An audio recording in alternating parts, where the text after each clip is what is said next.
What up guys, today we're going to be changing the front tire on the Duke. Here we go. Alright, we got our front tire hanging out in the sun, getting nice and toasty.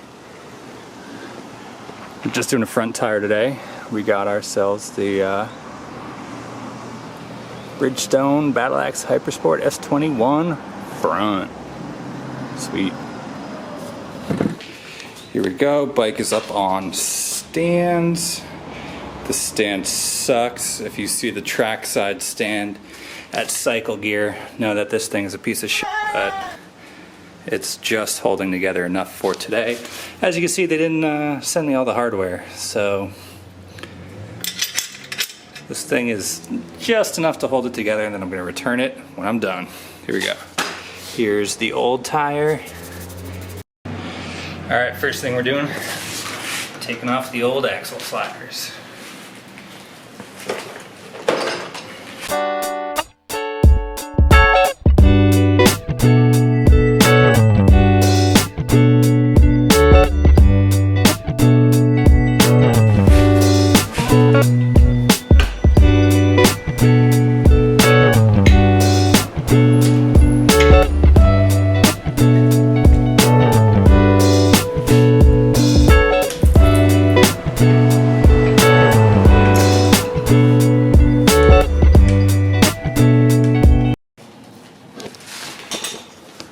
We are going to loosen and remove, loosen and remove this guy,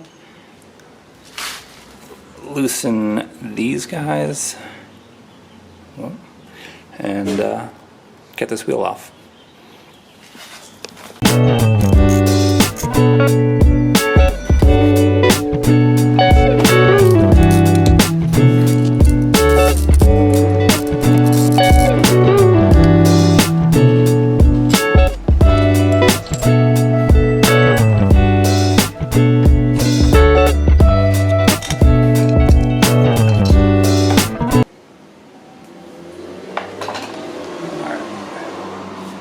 So we're going to put this nut back in, push it,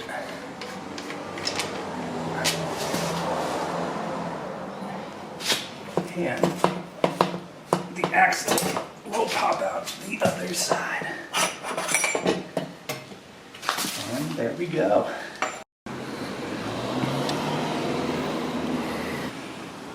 Alright, so we've been letting these guys sit out in the sun for quite some time now. This guy's nice and hot. This guy's pretty warm. It's time to get to it and start wrestling with this beast.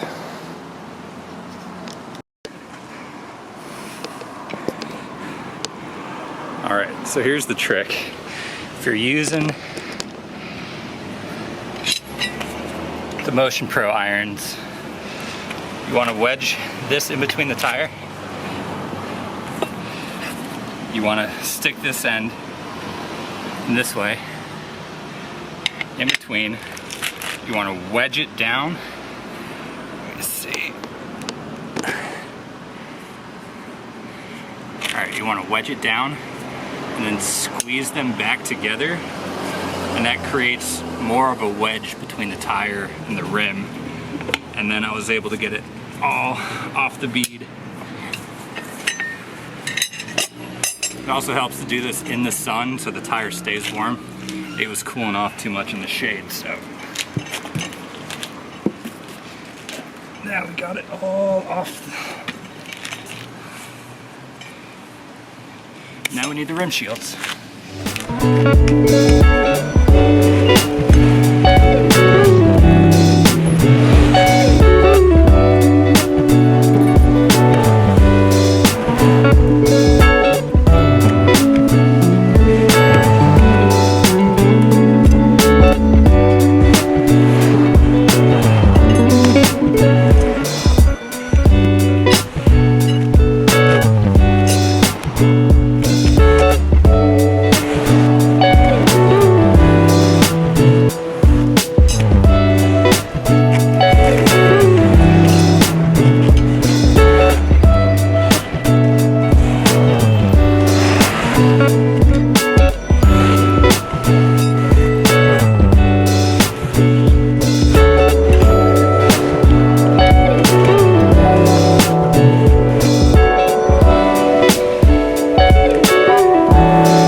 behold. Alright, as you can probably tell, now there is just no tread left on this thing. It is gone. And I don't know if you will be able to see in this profile shot, but this is a much more cone-shaped tire. This one's much more rounded. I'm hoping that will lead for some more gradual turn-ins and a little bit more comfort on the Gymkhana course.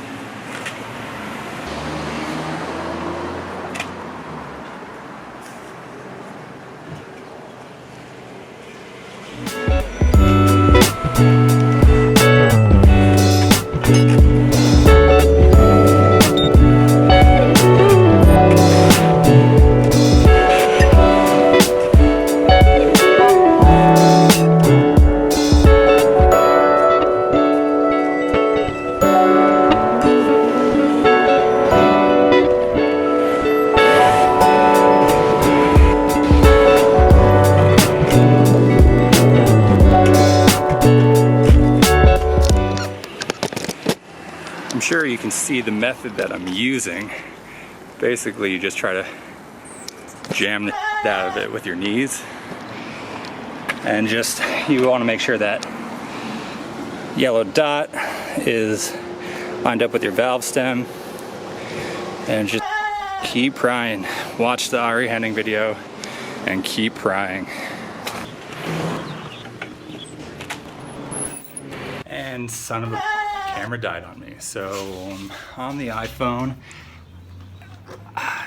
right as my, what the hell is it? Finishing blow with the tire. But this is what you have to look forward to when you doing your own tire. You're sweating your balls off. That last bit is so hard to get on, but just take little bites, little by little. All right, now I'm gonna try something that may or may not be possible. I am going to try to inflate this tire with a bicycle pump. Let's see how it goes. 1 hour later.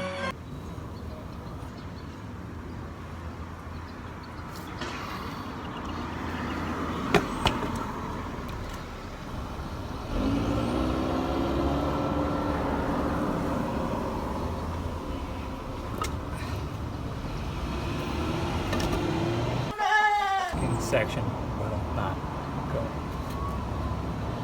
All right, guys, I apologize. I did not get my full struggle on film. Here's what ended up happening though.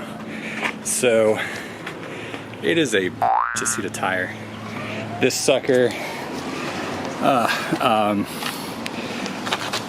just like a quarter of the tire was just stuck in the center channel. So I just kind of sat back, checked YouTube, and there's like an ADV rider post saying that actually dish soap mixed with water worked better than Windex. So I prefer using that. It lubricated the rim a lot better. I also ran, I cleaned out the inside of the rim just to make sure that, you know, there was no friction or resistance keeping that freaking bead from seating. And the other thing was, each time you try that, if you're stuck on one section, you want to step back, push the whole bead back down into the center of the rim. You don't want to keep attempting while 3/4 of it is on. So you want to kind of like reset by separating the bead all the way around the wheel before you give it another shot. Let's see what else. I inflated it with the bicycle pump. I made sure that the valve was removed while I was inflating it, which actually made a huge difference. So if you're having issues, try removing the valve core before you start inflating. What else? I pushed it up to around like 50 PSI. So I have a little gauge on my bicycle pump. I was nervous about pushing. It says the max PSI is like 42. That's at load. So I'm assuming this tire can hold more than 42 PSI. There's also some crazy dudes online saying like, fill it up to 100 PSI, see if it pops. This took about 50 PSI and I'm still alive. So take that into consideration. All right, now it's back on. It is time to slap this back on the bike. All right, let's finish this off. All right, don't be too upset. I have another tire to change. So if you want to see some sweaty frustration, there's always the rear tire. So hang in there for part 2, which, I don't know, maybe will happen next month. Anyway, we got our balancing stand here.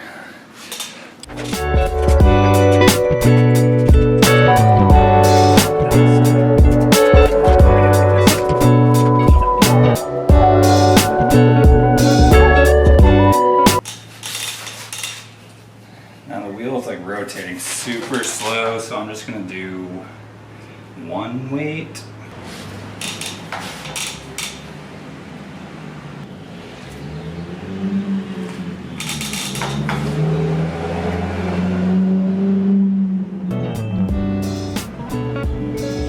It's rising. All right, so I need another one.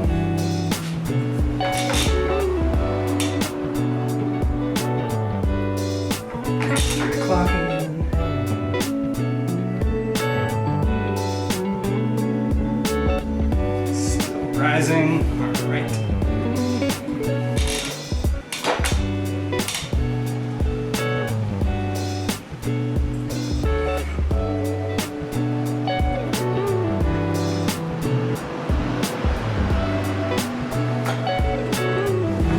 Clap. Perfect. That's how you balance a wheel. Slide it down in. Get some love taps with the rubber end of this wrench.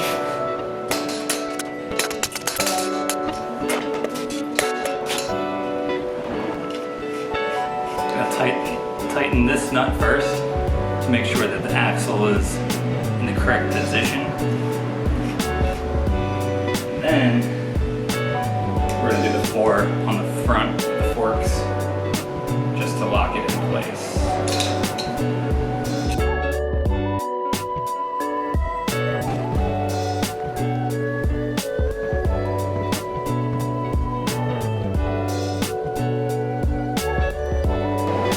Alright, now the axle sliders go back on.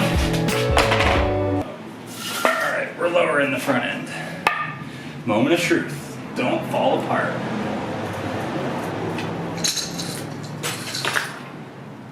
Alright, the wheel is still on.